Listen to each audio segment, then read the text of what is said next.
Hi viewers, అందరికీ నమస్కారం అండి. ఈ ఫిబ్రవరి 9 మౌని అమావాస్య నాడు ఈ దీపం వెలిగిస్తే చాలు సకల సంకటాల నుంచి బయటపడతారు. అది ఏమిటో ఎలా చేయాలో ఇప్పుడు తెలుసుకుందాము. ఈ మౌని అమావాస్య తిథి నాడు పూర్వీకులు మన చుట్టూ ఉంటారట. మనల్ని చూసి సంతోషిస్తూ ఉంటారట.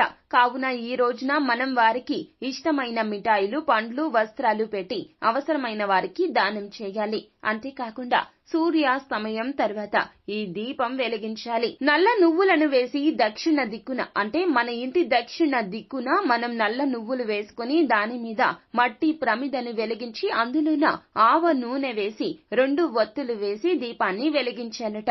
ఇది పూర్వీకుల మార్గాన్ని ప్రకాశవంతం చేస్తుంది. అలాగే మనము ఈ రోజున రావి చెట్టు వద్ద సాయంత్రం నువ్వుల నూనె దీపం కూడా వెలిగించవచ్చు.